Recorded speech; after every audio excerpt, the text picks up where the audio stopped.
श्री स्वामी समर्थ. नमस्कार मंडळी, स्वागत आहे तुमचे माझ्या यूट्यूब चॅनलवरती. आजचा दिवस तुम्हाला खूप छान सुखाचा आनंदाचा जाऊ हीच मी स्वामींच्या चरणी प्रार्थना करते आणि आज या नवीन व्हिडिओला सुरुवात करते.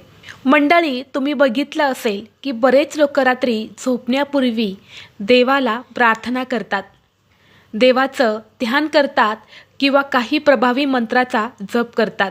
तर काही लोक रात्री झोपण्यापूर्वी देवाकडे इच्छा मागत असतात.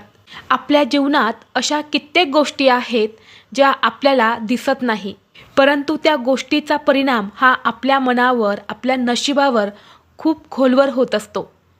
त्यापैकीच एक अत्यंत महत्त्वाची गोष्ट म्हणजे ज्या घरामध्ये रात्री झोपण्यापूर्वी अंथरुणावर देवाचे नाव घेतले जाते त्या घरातील स्त्री पुरुषांनी कान उघडून ऐका, तुमच्यासोबत काय घडतंय, नाहीतर संपूर्ण आयुष्य बर्बाद होईल आणि तुम्हाला पश्चाताप देखील करावा लागू शकतो.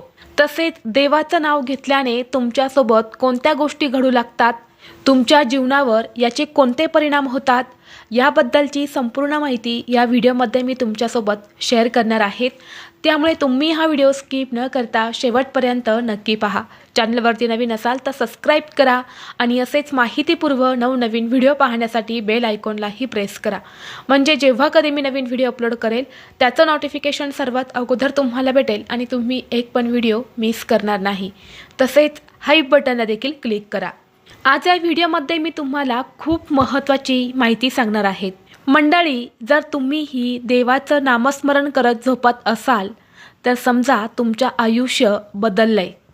तुम्ही कधी हे लक्षात घेतलं का, दिवसभर कितीही गोंधळ, चिंता, धावपळ असून आपण जेव्हा अंथरुणात पडतो तेव्हा सगळं शांत होतं. देह हा थकलेला असतो, आपलं मन हे कामाने गोंधळलेलं असतं आणि त्यावेळी जर एखाद्याच्या ओठावर देवाचं नाव असतं तर समजा त्या मनुष्याच्या आयुष्यात चमत्कार घडायला सुरुवात झाली.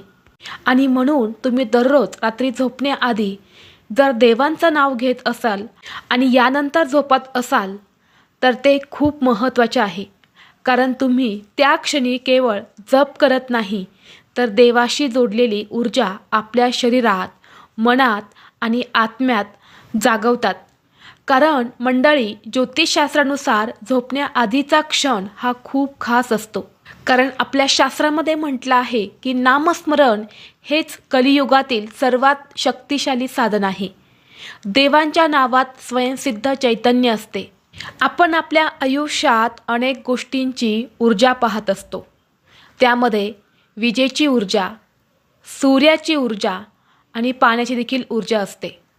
पण देवाची नावे अशी अदृश्य किंवा दिव्य ऊर्जा आहेत ज्यांचं नामस्मरण केल्याने आपलं मन शांत होते, नशीब बदलून आपल्या घरात, आपल्या जीवनात एक सकारात्मकता येते आणि आपले सर्व दुःख, भीती, असुरक्षता कायमची दूर होते.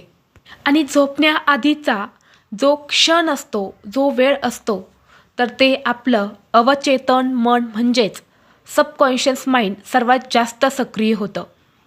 झोपण्यापूर्वीच्या 5 मिनिटापूर्वी आणि सकाळी उठल्यानंतरनं 5 मिनिटानंतर जे विचार आपण करत असतो किंवा ज्या गोष्टी आपण त्यावेळी आपल्या मनात आणत असतो तर ते थेट आपल्या अवचेतनात कोरले जाते आणि तेच विचार आपल्या आयुष्यामध्ये, आपल्या आयुष्याला दिशा देतात. म्हणून जे लोक झोपण्याआधी देवाचं नाव घेतात ते देवाच्या ऊर्जेला अवचेतनात साठवतात. त्यामुळे त्यांचं मन हे शांत राहतं.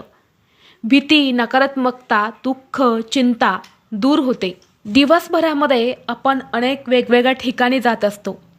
कधीकधी तिथली जागा ही सुद्धा चांगली नसते आणि त्या जागेवर असणारी जी काही नकारात्मक ऊर्जा आहे तर ती आपल्यामध्ये प्रवेश करत असते.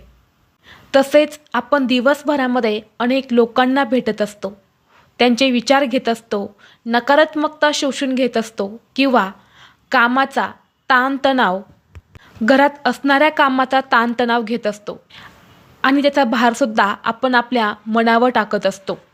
आणि यानंतर दिवसाच्या शेवटी म्हणजे संध्याकाळी आपलं मन, शरीर हे पूर्णपणे थकून जाते. आपलं संपूर्ण शरीर हे कमकुवत देखील होत असते आणि रात्री झोपण्याच्या आधी मन खूप संवेदनशील असते आणि आपण त्यावेळी पाठवलेली ऊर्जा थेट आपल्या अवचेतन मनात जाते आणि म्हणून त्यावेळी घेतलेले नाव, केलेले विचार, देवांचे घेतलेले नाव किंवा केलेली प्रार्थना थेट अवचेतनात जाते आणि तेच अवचेतन आपले मन, आपले भविष्य घडवत असते.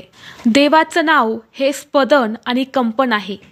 प्रत्येक नावात एक विशिष्ट कंपन असतं जे आपल्या मनाच्या लहरी शांत करत झोपण्याआधी हे कंपन शरीरात आणि आत्म्यात प्रवेश करतात. झोप खोल लागते, मनातील भीती ही कायमची निघून जाते आणि दुसऱ्या दिवशी सकाळी उठल्यावर नवा उत्साह येतो. देवाशी आपण जुडले गेलो आहो हे सुद्धा आपल्याला जाणवत असतं. आता तुम्ही म्हणाल की हे सगळं अध्यात्म आहे, पण विज्ञानात सुद्धा हे सांगितलं जातं की झोपण्याआधी देवाचे मंत्र किंवा नाम म्हणणे म्हणजे मनात फ्रिक्वेन्सी शांत करणे.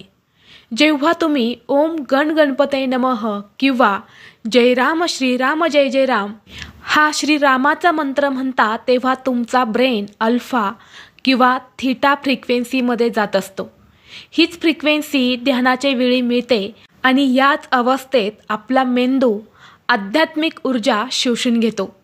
झोप चांगली लागते, रक्तदाब हा संतुलित राहतो, आतून आपल्याला विश्रांती मिळते, हृदयाची भीती ही सुद्धा कमी होते, आपल्या मनात असणारे नकारात्मक विचार हे सुद्धा थांबत असतात, आपले आरोग्य हे सुद्धा चांगले राहते, कोणतीही नकारात्मक शक्ती ही आपल्याजवळ येत नाही, झोप चांगली होते, खोल झोप लागते, मन ताजे आणि तवानी होते, आपल्यामध्ये सकारात्मक ऊर्जा ही खूप जास्त प्रमाणामध्ये वाढते आणि सकाळी उठल्यावर चांगला मूड आणि प्रेरणा ही आपल्याला मिळत असते.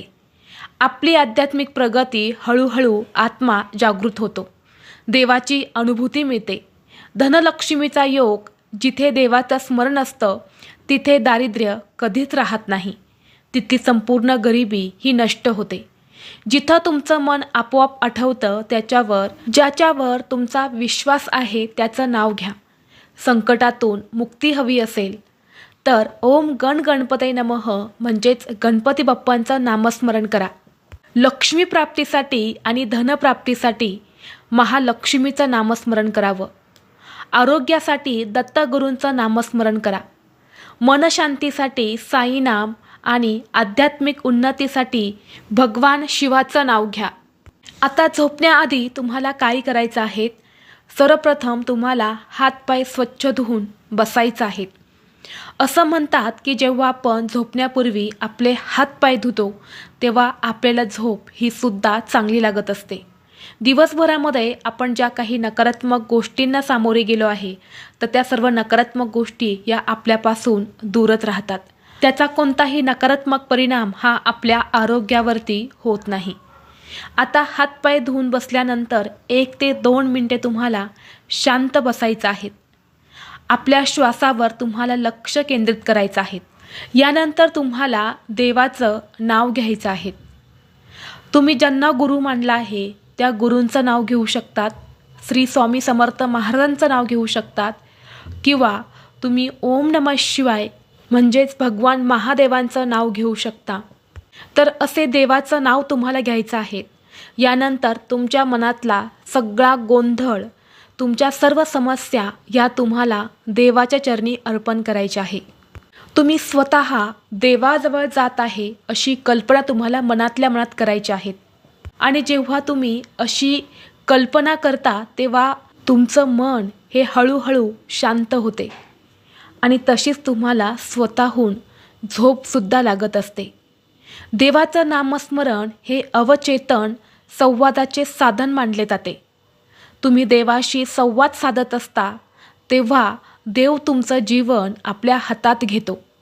कधीकधी काही संकट टळतात आणि काही अडचणी सहज सुटतात. काही लोकांचा स्वभाव बदलतो. हे सगळं योगायोग हा कधीच नसतो. तर ते देवाचं नामकरण कार्य करत असतात, देवांची सेवा करत असतात. असं म्हणतात ज्याच्या ओठावर झोपताना देवाचं नाव असतं त्याचं संरक्षण देव स्वतः करतो. अनेक लोकांना याचा अनुभवसुद्धा आलेला आहे. अगदी संकटात असलेले लोकही म्हणतात की मी देवाचं नाव घेतो आणि दुसऱ्या दिवशी उपाय सापडतो. तर हा एक चमत्कार नाही, हे नामाचा परिणाम आहे. राम या नावात र म्हणजे अग्नी आणि म म्हणजे शांती म्हणजेच नकारात्मकता जळते आणि मन हे शांत आणि पवित्र होते. ओम नमः शिवाय या 5 अक्षर पंचमहाभूताचे प्रतिनिधित्व करते. आपल्या शरीरातील 5 तत्वांना संतुलित करतात. जय राम श्रीराम जय जय राम ही भक्ती आणि विश्वाचं अद्वितीय स्पंदन आहे. आणि म्हणून झोपण्याआधी हे म्हटल्यावर आपण पूर्णत सुरक्षित जाणवतो.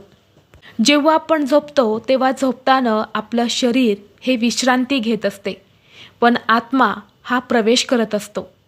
जर तो प्रवास नामस्मरणाच्या ऊर्जेने सुरू झाला तर आत्मा उच्च स्तरावर जातो, देवाशी एकरूप होत असतो आणि यामुळे तुमचा आध्यात्मिक क्षेत्र स्वच्छ राहतो. वाईट स्वप्न हे तुम्हाला येत नाही आणि मन नेहमी प्रसन्न राहते. आणि म्हणून आजपासून फक्त 5 मिनिटे तुम्हाला तुमच्या स्वतःला द्यायचे आहेत.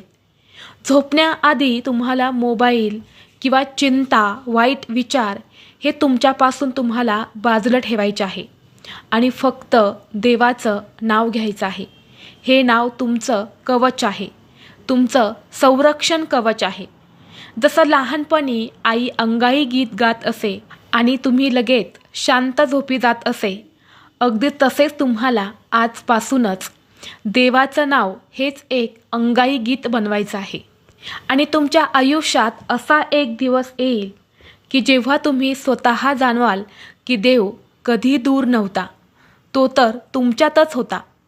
तुमच्या उठावर, तुमच्या श्वासात, तुमच्या ध्यानात, तुमच्या झोपेतही जर तुम्ही रोज म्हणण्याआधी देवाचं नाम घेत असाल तर समजा तुम्ही देवाच्या कृपेच्या छत्रछायेमध्ये आहे.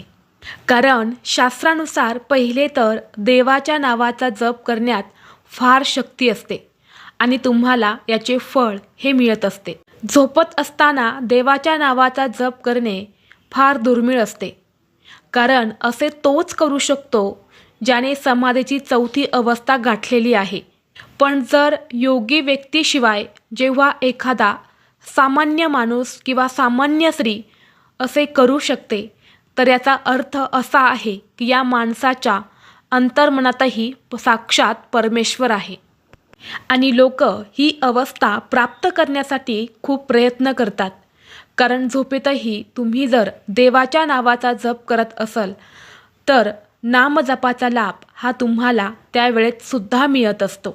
आणि अशावेळी झोपेत असताना जर एखाद्या व्यक्तीचा मृत्यू झाला तर परमेश्वर थेट तुम्हाला त्याच्या शरणात घेतील आणि तुम्हाला मोक्ष प्राप्त करतील, असे सुद्धा आपल्या पुराणामध्ये उल्लेख केला गेला आहे.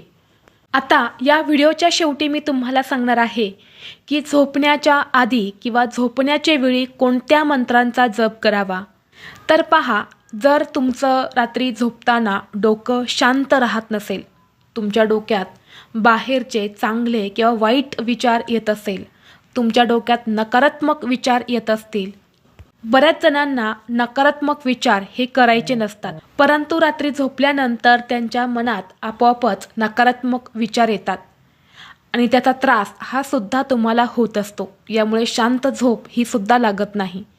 आणि म्हणून यासारख्या समस्या आपल्यापासून दूर ठेवण्यासाठी हर हर मुकुंदे, हर हर मुकुंदे या मंत्राचा जप करावा. आणि जर तुम्हाला रात्री झोपताना भीती वाटत असेल, वाईट स्वप्न तुम्हाला येत असतील, तर रात्री झोपण्यापूर्वी ऊ गण गणपते नमः, ऊ गण गणपते नमः हा मंत्र म्हणावा.